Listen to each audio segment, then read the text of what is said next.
What's up, everybody? It's Justin. Welcome. I'm super excited. I'll make sure this all works right. I'm trying to block that ring light because there's a reflection, because I have a really high budget with all these videos that I do. As you guys know, like I spend a boatload of money on these videos that I bring you, right?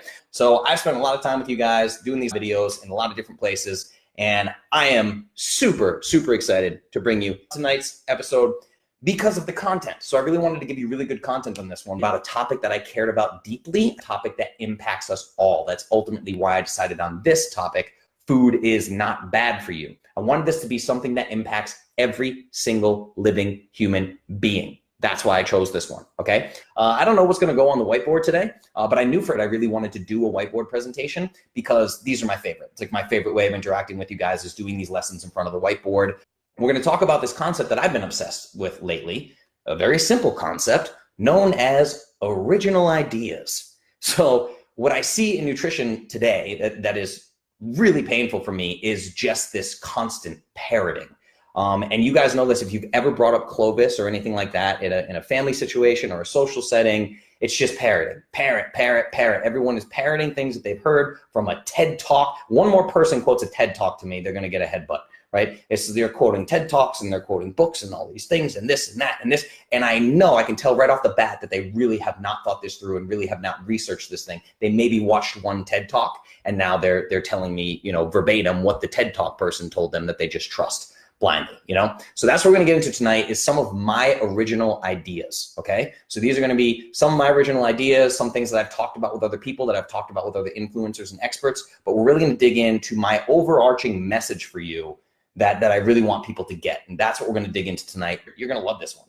This will basically give you a rundown of exactly what Clovis is and the way that I see health and wellness, period. So click the like button, click the happy button, click the love button, the thumbs up, the smile. Yes, boom, boom, boom, boom, all that stuff. The more engagement, the better. That helps me in the algorithm. Make sure people can see this. You can tag your friends in this. This is a public post, so you can tag your friends. And this topic is going to be really, really cool. I'm really excited. So without further ado, let's dig in. Food is not bad for you. Okay, so like I said, I've been doing this for 2 years. After my journey of 17 years of my health journey, 2 years of working with clients, I've worked with over 1,500 clients in the last 2 years. I've traveled, as you know, to basically every corner of the globe, all around the world. I've been to prison. That was cool, right? Interviewing world-renowned experts, world-renowned doctors, and literally getting a seat at the table, literal seat at the table for private conversations with some of the sharpest minds in all of health and wellness and nutrition, okay?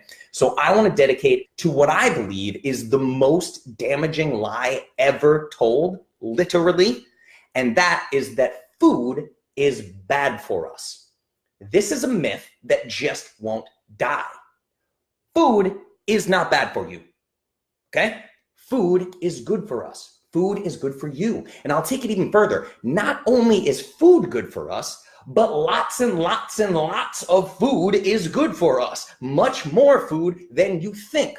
Now, if you think about it, there is one common theme that seems to go completely unquestioned, no matter who you talk to, and no matter what nutrition camp or dogma they are a slave to. And that unquestioned truth, quote unquote, is that less food across the board is good for us and makes us live longer. Less food, blanket statement, not to be questioned. This is what we're told by all the experts. And I call bullshit. Complete and utter nonsense. I am convinced of this at this point, and I'm going to tell you why. So tonight I'm going to try to unbreak your brain and rewire your neurons and truly embrace the fact that food is not bad for you. Food is nourishing. Food is the answer to all of our health problems. It should never be feared. It should have never been feared. But what got us here is calories. The calories in, calories out model drilled this falsehood into our heads when the truth is food is not bad for you. Food is good for you. Now, let me explain this. So I tell you food is good for you, okay? So food, we're gonna say food, good. Poison,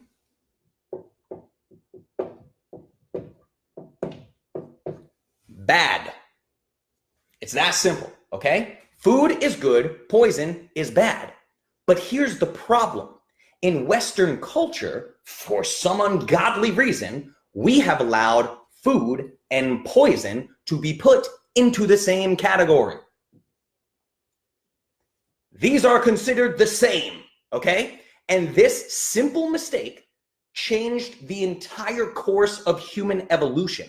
Literally changed the human species as we know it. We deformed a species completely inside of 50 years. Yes, over the course of about 10 to 12,000 years, but the last 50 years have been unheard of, unseen in history metabolic dysfunction. Now, I'm going to show you what I mean, and I will detail this all very clearly. I'm going to break this down in a way that a preschool kid can understand. But before I do, I am also going to say something that I've actually been wanting to say for a long time, and I have bit my tongue. And this is one of those things where my stance has really changed on this from 2 years ago when I started. I was always the science guy. The science says this, the science says that, the study says this, the study says that, which is what everybody does, which is what the carnivores do, and the paleo people do, and the keto people do, and the vegans do, and blah, blah, blah, blah, blah. So I've really thought long and hard about putting my personal opinion right now after all this research out there, and I'm no longer going to bite my tongue on this, and I'm going to openly express my personal opinion right here and now, and that is that I think all of nutrition science is nonsense.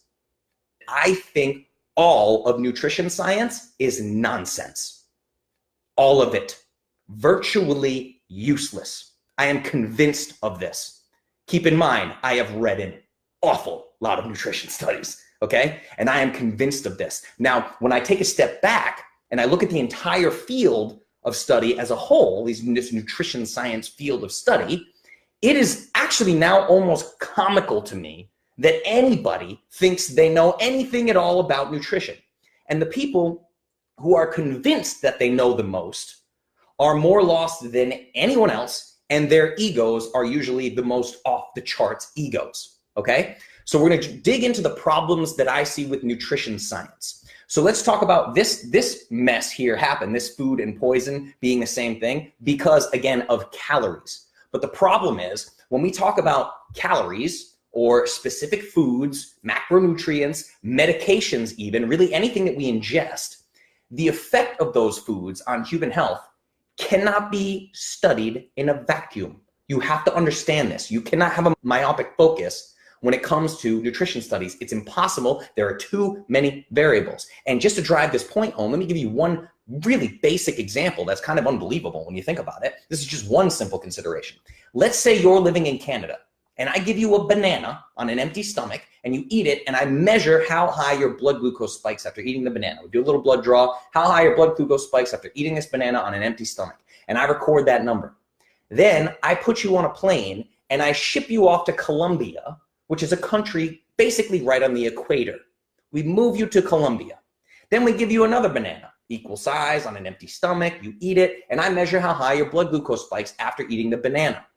Now, particularly depending how long you've been in Colombia when this happens, I can virtually guarantee that the number will be different and probably significantly lower than it was when you ate the banana up in Canada. How can we explain this difference? Same food, same person, vastly different response just by changing the environment, and you're now closer to the sun. So how do we explain the difference? The truth is, if we're being honest about it, we can't. We cannot explain the difference. That's the thing. We can't explain what made the difference happen. You can't pinpoint one single variable that caused that significant difference, okay? So we have sleep, stress, pollution, distance from the sun, your current metabolic health, your genetics, your epigenetics, food combinations, time of day, exercise, estrogenics, immune response to specific foods, the type of laundry detergent you use in your clothes, even down to the deodorant that you're wearing that day. All of these things significantly change how food impacts health, and it's different for everyone. We know this. We know that nutrition is individualized. It has to be, okay? So this is just one example of a banana in a different climate. That's it. Yet the mainstream continues to give us dietary advice as if it's gospel based on these absurd epidemiological studies, usually food frequency questionnaires, which you've heard me talk about. These are completely useless. Again, in my opinion. And you're here for my opinion, so let's dig in. And the other thing about epidemiology is I'm so tired of people saying this. They say, well, Justin, we can't just dismiss all epidemiology outright because it's not accurate. It's the best we have. I don't give a shit if it's the best we have, if it quite literally and actually by design cannot prove anything at all. That's useless to me. That's it. Just because scientists insist that we value their studies, that doesn't mean I need to value your studies. Sorry, bro. Sorry to hurt your feelings. I know you went to school and stuff. Not interested. Not interested in your epidemiological food frequency questionnaire study. I don't care at all, okay?